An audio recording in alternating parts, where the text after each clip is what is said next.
Welcome to the Sacred Feminine Connection podcast, founded by me, Anne Reynolds, with a twofold mission, which is to reweave the red thread of sisterhood among women around the world and restore the sacred connection between the feminine and masculine that thrived in ancient times, but was lost and forgotten. Every guest speaker on this podcast has a unique wisdom to share for the listeners to experience their work in a deeper way. Their variety in backgrounds and life experiences are all unique, yet the sacred shines through to connect us all. At this time, this podcast airs every second Monday of the month on YouTube, Spotify, and Apple Podcast. Today's episode is entitled The Power of Birth. Today's speaker is Franziska Müller. Franziska is a mother of 3 beautiful sons, 3 home birth and 1 free birth, moon dancer walking the red path, Camino Rojo, and nature lover living with the seasons.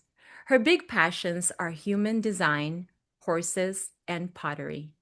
I am so grateful and excited to introduce you today and have you here, Franziska. Thank you so much for being here. Thank you for inviting me. And thank you for the patience, I want to say, that you had with me, because it was a little bit of a process, but today we are here and I'm also super excited. I Yes. am so honored and I can't wait to hear where your story takes us today. Beautiful. So, how did the sacred feminine call out to you for the first time in your life?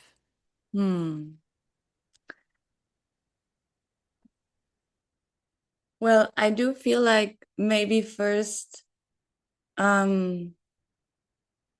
like sharing what the sacred feminine means to me, because I think the sacred feminine can mean a lot of things. It's a big word, and a word that is like well used in different ways.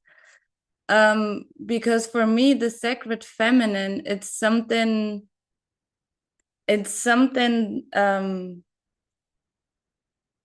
interior, like it's something within me. It's almost like an initiation into a remembrance of something that I am and have always been, that we as women have always been. And it's very much connected to our womb, to the power of creation that only us as women carry. And in this, if I look at it in a broader way, the sacred feminine, like we all carry a masculine and a feminine part within us. If we are men or if we are women, it doesn't matter. But to have this sacred union and to feel and to remember this sacred union within us, we do first, I personally believe, we first have to recognize that essential part within us. And I feel like for women, it's the sacred feminine that we have to recognize and we have to feel. And like feeling into this question, I think honestly, the first time that I truly got a hint of what this is was the birthing of my first child. It was truly an initiation of my body, like Mother Nature channeling through me. Like like it's so hard to explain that to anyone who hasn't experienced it, because it's an experience that can only be lived giving birth to a human being. And for me, it was such a strong, like my first child was such a strong and overwhelming experience, connected to the forces of Mother Earth, of the great feminine, actually. And with this initiation, I started to remember that force within me as a woman. It was really this awakening of a deeper and stronger force, which I deeply connect to the sacred feminine. Yes. Yeah. That is so amazing. Wow. So, could you tell us a little bit more about the power of the birth process? I know that you're a mother three times, and so I'm sure that each birth was unique in its own way. But what I am like really, really curious to know is like how where did the inspiration come from or the decision come from in order to birth your children in the way that you did, and then also about the lotus birth, because you're the only woman I know that has done the lotus birth. And I didn't even really know that it was lotus birth, but I want to know more about that. And then I can tell you a little bit more about how I learned about that lotus birth, that that was even like an option. Because yeah, so before I say anything else, like I hope that that question like it's like resonates with you, and it's so um please let us know, tell us a little bit more about this wonderful experience that you've had three times. Excuse me. Yes, three times, and all three times were absolutely different, even like starting with the places. Um, I try to like, because it's so difficult to like not just one verse, but three verses, like to compress them in a short time. Because I could talk hours about it. So I felt from the very beginning that I really don't feel called to give birth in a hospital. For me, it just doesn't feel as an environment where I want to go into one of the deepest processes that I have ever had in my life. Like, I don't make love in the hospital, so I also don't want to give birth in the hospital.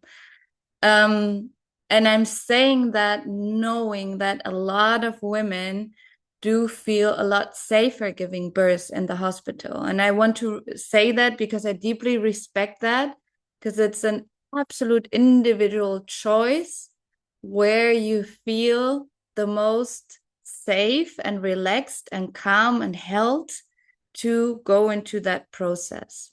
And for me, it was at home. And actually, was my first son. It was almost kind of a miracle that I had the chance to give birth at home because I was living in France. And when I was 6 months pregnant, we actually decided to move back to Germany, my home country. And then with 7 months pregnancy, I actually met a midwife that only does home births. But the place where we're living was out of her district. But the house of my parents was within the district. So actually, like on the edge of my like 7, 8 months pregnancy process, we decided that I could give home in the house of my parents.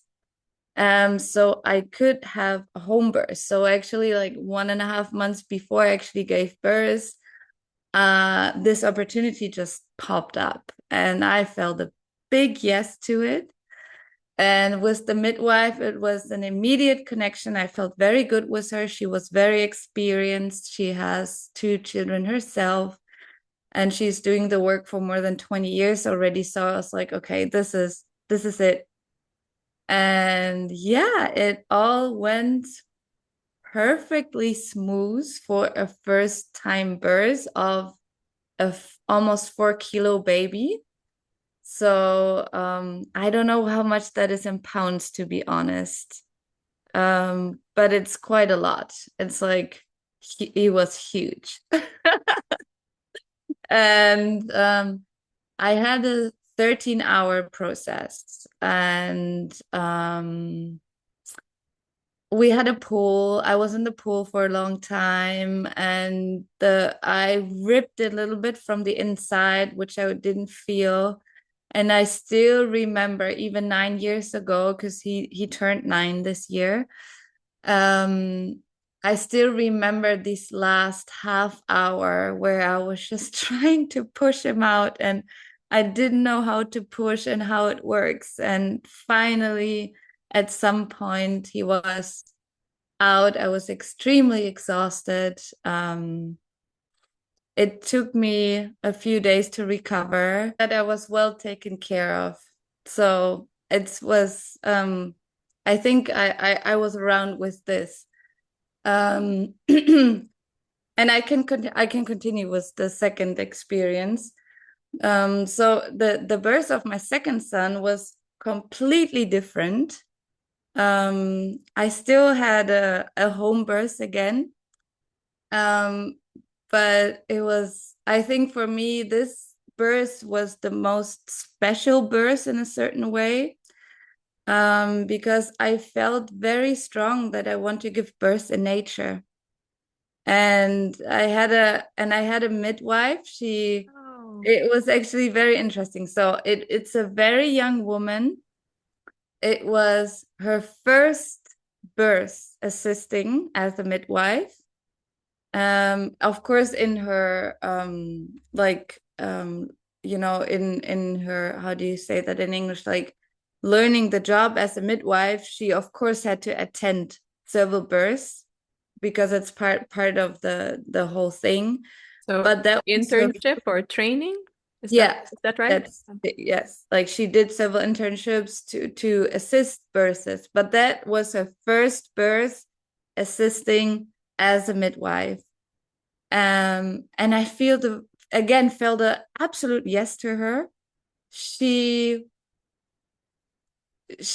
has a certain connection. Like she is not just a midwife, but it's her destiny to be a midwife. Like there was, of course, there's your mind at some points that kicks in certain ways, but I just felt such a inner trust and clarity in her that I was like, yes, she will be there and she will support me in her way, even though she never gave birth herself. But since I gave birth already before, I knew what I'm getting myself into, kind of, So it was not such an important thing for me to have a midwife that already had the experience. And she was completely open to my wishes. And actually, so there was a second midwife as a support. That's like a little bit of a rule here, that there are two midwives and one is the main and the second comes as a support. And I had a dear sister who came. She's a singer. She is the most inspiring, one of the most inspiring women in my life. And I asked her if she would want to come and to sing and pray during the birth. And I had a second woman who is very talented with video and photographing. And I asked her if she could come to make a birth video. And they all said yes. And they all said, no matter the time, we will come. So the birth process actually started around 9 in the evening. I felt no, in the afternoon, actually. But then I really felt the first contractions in the evening, and I thought I'm going to go to sleep. And then I woke up at 11 and I called all of them, and they were here by midnight. And then we all went into our tipi tent, which was prepared in our garden with a bathtub and a little altar. And I basically gave birth in the tipi with all of them present. And yeah, so So that was beautiful. very beautiful Wow. and powerful experience because I was in nature in the middle of the night in a cold April spring night, and I just gave birth in the tipi tent. And then I had the baby, and I took the baby, and we all walked up because we actually had an apartment in the third floor. So I walked up with the baby in my arms. And this was my second son, and he was actually a lotus birth. So we decided that we will not cut the cord, and we will just let the placenta, and we put the placenta in a little bowl, and we covered it with salt and dried flowers. and that we just leave the cord connected to his belly until it actually falls off itself. And it worked very well. It was very beautiful, and it was a very intense experience as well, the moment that it fell off.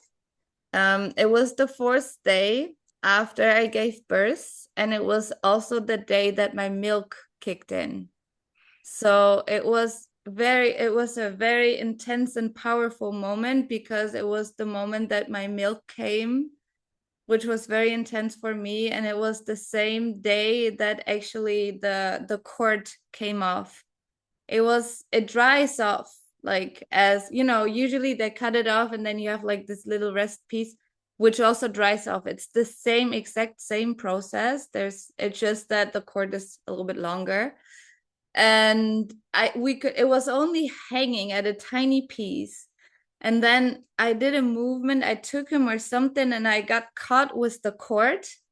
And then I moved my arm and I basically kind of like ripped it off, like the rest of the little bit that was still connected.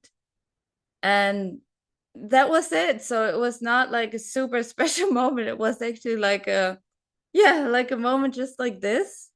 And at the same time, I had the milk coming, which was very intense for me. So I remember that day very well, because it was like very intense, like, that moment that energetically the placenta went off, which, was, if you look at it on an energetic level, like the placenta is the one that provided him for 9 months. And then the day that the milk comes in, which will provide him for the time after, however long that will be, it was more than 9 months, though. That's why I'm not saying for the next 9 months, but for more than that. And it was almost like a switch, like the milk came in, the placenta went off, and yeah, like this. So it's nature providing, like, There we go. yeah, Exactly. nature providing at like the perfect timing, like Yeah. every moment. Yeah. Wow, that's so amazing. And how were you, where, like, where did the Lotus birth like information come from, in order for you to make that decision? Because, as like I'm a mother, I mean, I didn't even know that I can have a birth at home. I mean, that's why I opted in the hospital, because that's the only thing I knew. But I mean, if I knew that there were these like options, that would be so wonderful. And this I know something about this, the umbilical cord, like, disconnecting naturally, but I only found out about this last year. And let's see, my eldest child is 30 years old. So, I had the births like way back, like years ago. And then my son, he just turned 26. But I mean, if I knew that there was that lotus birth option, I would have like opted for it. But at the same time, I was a different person back then. I mean, I am not the person I am today. But could you tell us, like, where did this wisdom come from? Because I mean, because I know you mentioned how, the second that midwife, she's like really meant to be a midwife. Was the information from her? I mean, how did this divine download come? Where did it come from? And how did you make that decision? Yeah. So first, I want to say that I want to be very honest, and I want to say that with my first son, I also didn't know about it.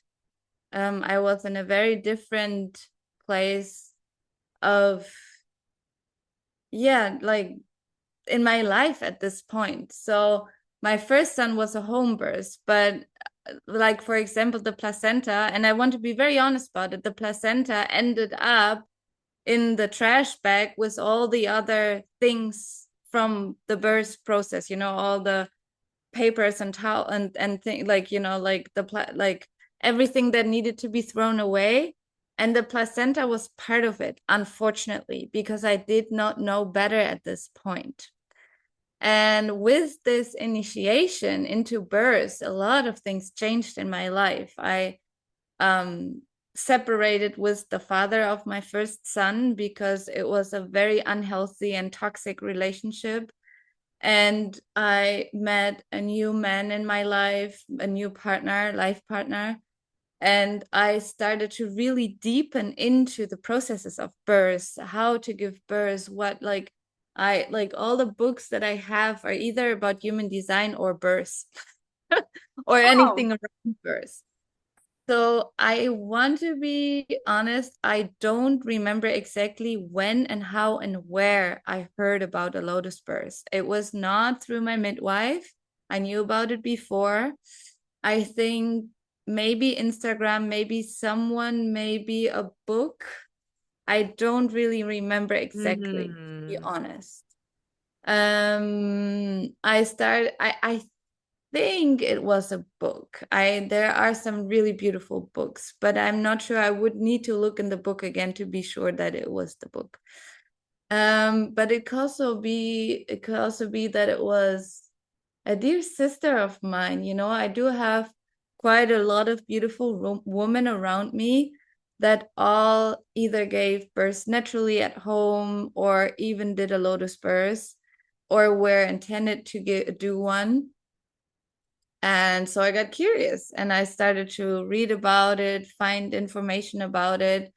And for me, it sounded quite simple. Like if you take away all the ideas and things that you think what it could be or not, or how dangerous it might be, I honestly don't see any danger as long as everything stays clean and like like the natural process how it's supposed to be, that the cord dries off, that the placenta is well covered in salt. There's liquid that goes off, which is very natural because there's salt, there's something that contains a lot of water and blood. So of course there will be liquids, and we kind of like took them out. But and I thought I need to renew the salt every day, which is not true actually. Like if you cover it well in salt, it can sit there for the days until the cord falls off. If there's no infection, if there's no mold or anything what is not supposed to be there, there's nothing dangerous whatsoever of having a lotus birth.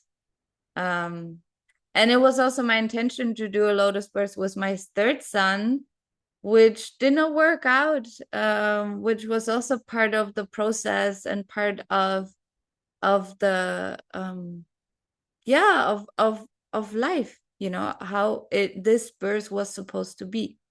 Yes, yeah. Mm. Um, the thing that was coming to me, as you mentioned about, the women, like, like the mothers, like you also have friends who are women also, right? That had lotus birth as well.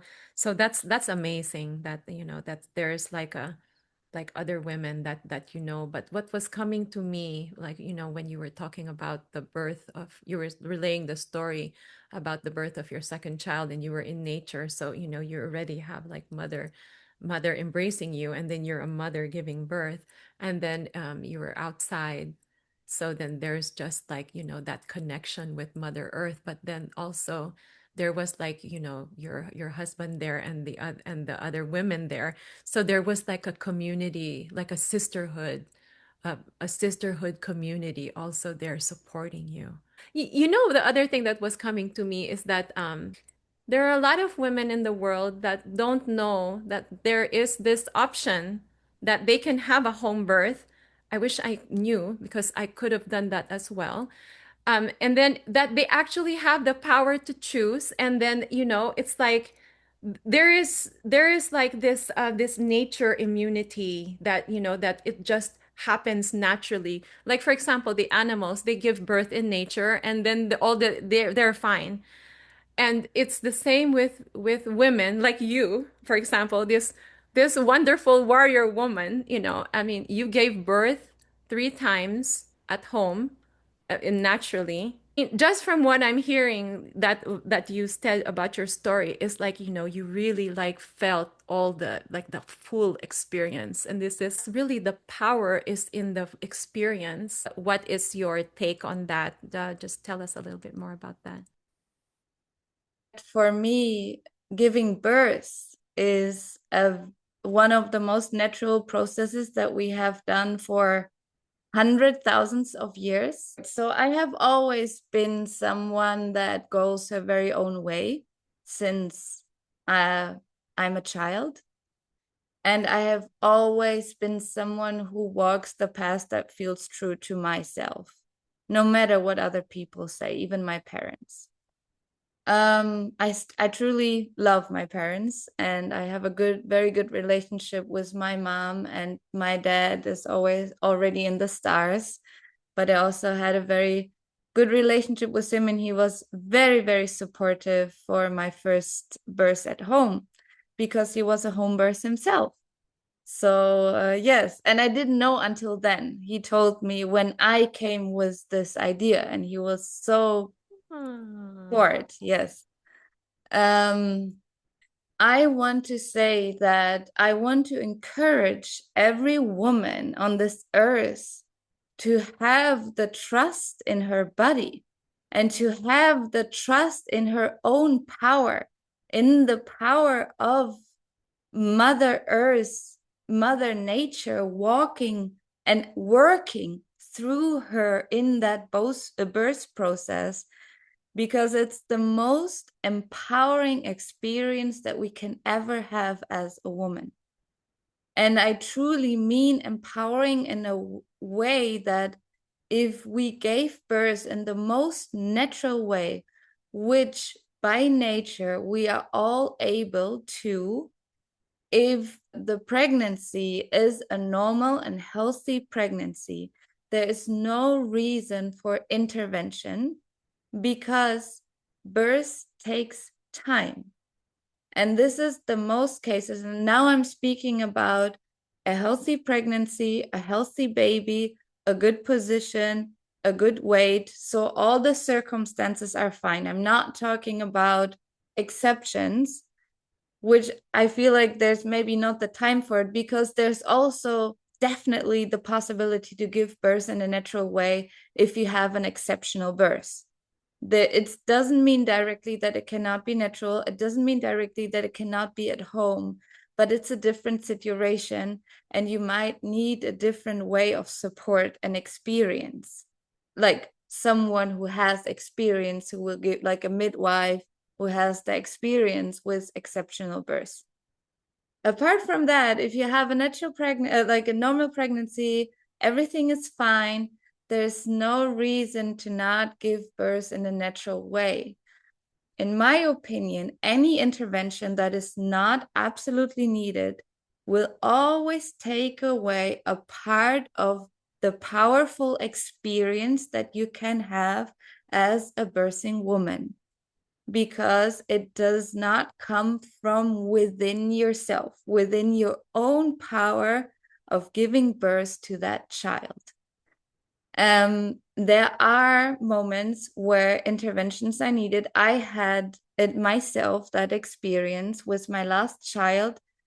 I was trying for, I think, almost 2 or even more than 2 hours. I don't know exactly. I didn't look at the time. To let my placenta come. I really tried everything energetically, with homeopathy, everything that was possible. And my placenta just didn't come. I had a lot of pain, a lot of pain. And after 2 hours, I decided myself that I want to go to the hospital to find support, because I already had 2 children at home and I don't want to go into any risk. So there was no emergency at this moment. There was no high bleeding. I could walk with support. I was completely there. It was my decision to go because I wanted to be preventive of any emergency. So therefore, I'm deeply grateful that this exists and I had this possibility, because I don't know what could have happened if I would have not taken that choice. Yet before that, I was giving birth without any support. I was completely in tune with my body, with that process, with my inner wisdom as a woman, listening to all the signs of my body. And it was such a unbelievable, beautiful experience. It was my third birth. So I knew already what's going to happen. I was not that extremely overwhelmed anymore. And I could really feel how my body was opening. I could feel it with every contraction. I could have even drawn it, like made a drawing, like a painting out of it. It was so beautiful. And yet, I also want to mention that connected to your question, maybe to close it. In every birth experience of mine, I had this moment where I had this feeling I cannot anymore. Like I'm just, I can't. And with the third one, it was so beautiful because I was way more aware of it and I knew this moment will come. And it's usually just before they come out because it's so intense and so overwhelming.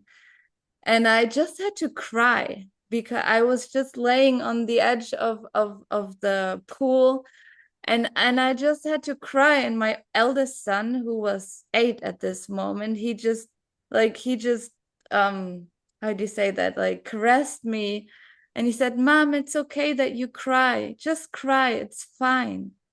And that touched me even more. My 8-year-old son tells me I'm giving birth, and he says to me, "It's fine when you cry." And I just had to cry, and I just was there, and I said, "I can't anymore, it's too much." And then the next contraction came, and he actually came out. So I also want to be very honest that it just brought me to my very edge every time, to my very edge. And I think this is essential. Like, this is the essential experience that makes it so powerful. If you can give birth, you can do anything in the world. Yeah. That's Oh. so beautiful. Wow. That is so amazing. Wow. I'm just taking it all in. And the one thing that I was that was coming to me was I was thinking about, the experience with with leaving the lotus birth that includes like leaving the placenta connected to the umbilical cord. And what I wanted to share about that was that I just learned about this last year because I was like in this in a program for healing the mother wound, and there is a wound that is created like in the child, both in the child and the mother, when the umbilical cord is cut too soon. Yeah. And I didn't know this. And so it was like this meditation. It was a whole ritual, so there's like ancient rituals that you could do in order to heal that. But then so, and then it's my friend who told me about about you, that, oh, there's this woman I know, and she kept the cord connected until it fell off naturally. I'm like, oh my God, wow. And then so because then the wound that is created between the mother and the child is like the deep grief, like the deep sorrow of the disconnect.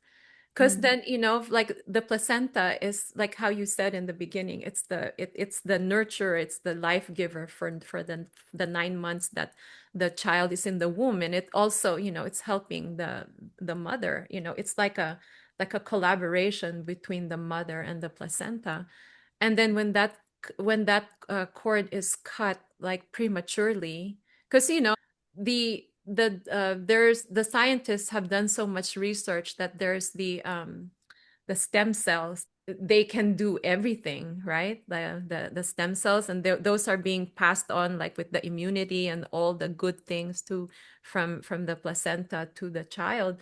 And then when it's prematurely cut, then that's the that's cut off, but then the connection with the sacred feminine, with the mother, with the galactic mother, that's cut as well. And then so I remember I was doing this meditation. That was the first time I've ever heard of it, and the woman told me to do it in the dark, because that's how, when you're born in the dark, right? I mean, you can't really see anything until you come out into the world, into the light. And then I really felt the grief, like the intense, like, grief of that separation. And then so that's the other thing that happens. So I mean, I Mm. wanted to ask about your son, because then it fell off naturally. Although you did say something, you moved it with your arm by, like, somehow, and then it just disconnected on its own. But it was time for it to happen. Mhm. So, what is your son like? I mean, in comparison to your other two children, that's what's he like? This is, ooh, I want to know. I want to be very honest. He's the most intense one of all three. Yeah, he's Like, in what way? Like, what are the qualities, like, he has, or does he experience in? But what do you mean by intense? mm, he has, I mean, he's 3 now, so it's also a very intense age. He has his own will. It's un like undescribable. Wow. He has his moods. Like he can be so loving and so caring, especially also for his younger brother. And yet he takes a lot of space, like energetically also. Like he's very present and yeah, present. I think this is a good word. Yes. But if I hear you sharing about this, also like connected to the placenta, and the grief, honestly, I want to say that there's something that I can recognize in with my first child, with my oldest son, which we also waited till it stopped pulsing. So we didn't cut it off immediately, for sure not. I think, I don't know how long, like 1, 2 hours, something like this, maybe. Like we really waited. Um, Yet I do see a certain grief and disconnection in a certain way, like it's Hmm. there's a familiarity to that energetic aspect. Um, with our second one, I don't see and feel that yet. On top of this, I also have to say that my first son, his parents are separated. So there's another separation that happened there, which is not the case with our second and third. Um, and with the third one, his cord got cut as well. Yet what is interesting, we knew better at this time, we still kept the placenta. Was our second one when the placenta was off, like the lotus birth was complete, we buried it the place where he was born, like the exact same place, because he was born outside under the trees, and we buried the placenta right there. So we did a little ritual and we buried it. And since with our third son, the placenta was cut off and then basically taken out while I was in the hospital, the last thing that I did before I lost consciousness so they could take it out, I said, I want to keep the placenta. Because if you don't say that in a hospital, they will take it. And you don't know what they're going to do with it. You're not 100% sure if they really throw it away. So, and you have all the rights to take it with you because it's part of your body. And there's no right whatsoever that they can take it. So, for every woman, know that you can always take your placenta home. That's so beautiful. And Mhm. also the ritual, like burying it under the tree. Interestingly Yeah. enough, my heritage is from the Philippines. And in the north, I have heard like the native people that that's what they do after the birth is that they bury the placenta under the tree. Mm-hmm. So I believe it's a widespread practice in many cultures like around the world that do because this is just the ancient way. So Francisca, there's such a beautiful download that's coming from you, like when you speak, I can really feel like, the sacred feminine, like it's just like flowing through you. And the other thing that really attracted me that, I know I mentioned you when I first met you, like I just met you online basically, is that your name is the name of my grandmother. Mm, So yes. that really holds like my mother's mother. So that really holds a special place in my heart. And your share is so beautiful. Thank you so much. If they want to follow you and know more about, and maybe there's a woman who is, or a couple or a man who who's ready to be a father that is watching this, that they would like to explore, the lotus birth or the birthing at home or both, how can they contact you? And maybe if they had more questions, what is the best way for them to get in touch with you for further info and like sacred wisdom downloads? So I want to say that I have been way more active on Instagram in the past. I have been way more active in general, which actually with the pregnancy of my third son started to change. And even stronger with the birth. There are different aspects. Like first, I do have another work that I do. I do have 3 children at home. And my focus is a complete different. I really moved away from basically all digital realities because I want to be present in the here and now with my family, with life. Yet I still hold all that wisdom within me, and I love to share about it if I do get invited, which is part of the human design that I didn't speak about. Um, so you can find, I want to say, old stuff on Instagram, which is timeless, basically.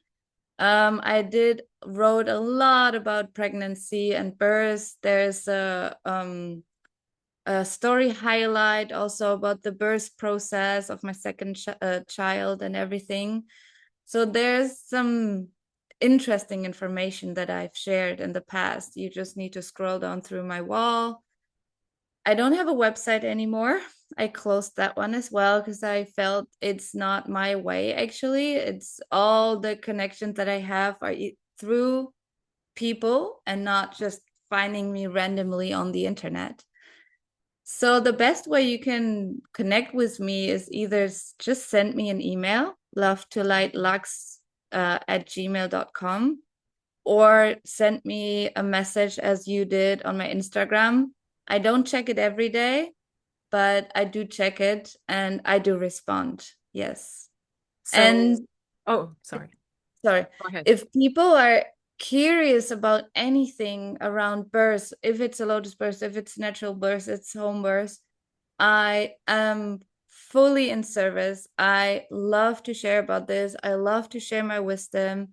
And I'm very open to that because for me, this is one of the most important things on this earth to share about because it's our future. Like it's just like this is how I can say it in the most simple way. Yeah. So her Instagram is lovetolightlux, Yes. Lux. And so you could follow her on Instagram, and also her email is also going to be in the notes. So if you want to contact Francisca, then check the notes. The information is there. Hmm. And thank you so much, Francisca, for this beautiful interview. I'm so grateful to have you share Like you're powerful, such a powerful experience. In closing, what message do you have for the women who are listening to this podcast today? To trust in their bodies and to trust in their power as a woman. Apart from having a child or not having a child, this is not essential, but we all have a womb, we all have a heart. And if we do connect to that power of creation and to that power of love, we are a divine creation of this universe, of God, and then of God, however you want to see that energy. And if we reconnect to that power, we can bring forth such powerful things on this earth, which is so needed in this life, in this lifetime that we are in, that we become powerful creations and that we bring forth that creation from within. And that can be a child, that can be a project, that can be simply carrying out whatever wants to be birthed through you. Yeah. Beautiful. And do you have a message for the male listeners who may be listening to this interview today?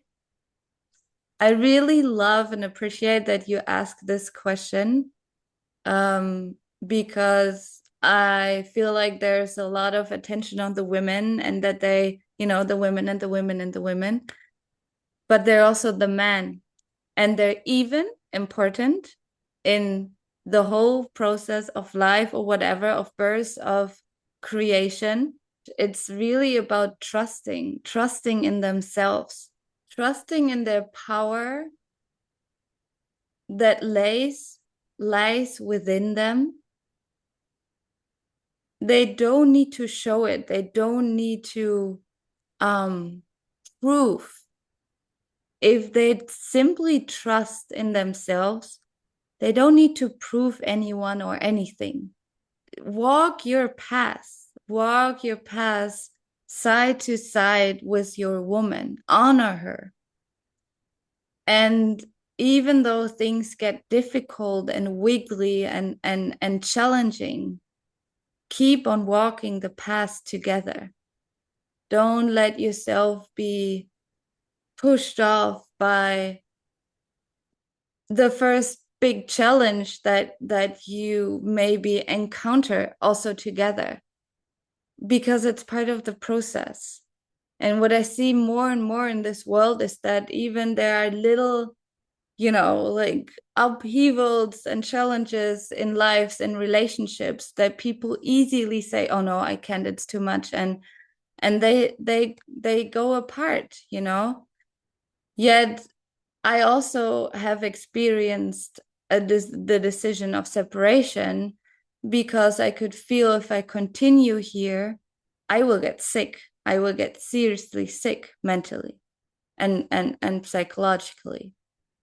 So to find that balance and to keep that connection, and maybe this might be the closing here, because for me, this is very much connected to the sacred union of the feminine and the masculine, and also to have that within relationship. It is not easy. It is not easy to create a family and to stay together in a healthy relationship. There are challenges, and there will be. But yet, if you find a way to stay in connection, to find solutions together, it will reinforce and re-empower your connection that you do have together. Everything that you can walk through will make it more powerful. Yes. Beautiful.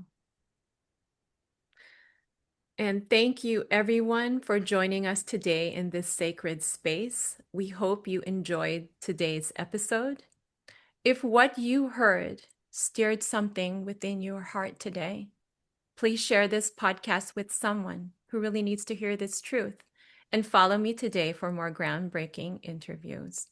Together, let's honor the power of the sacred feminine, trust in the wisdom and magic of ancient ways, come home to who we truly are, and heal the world.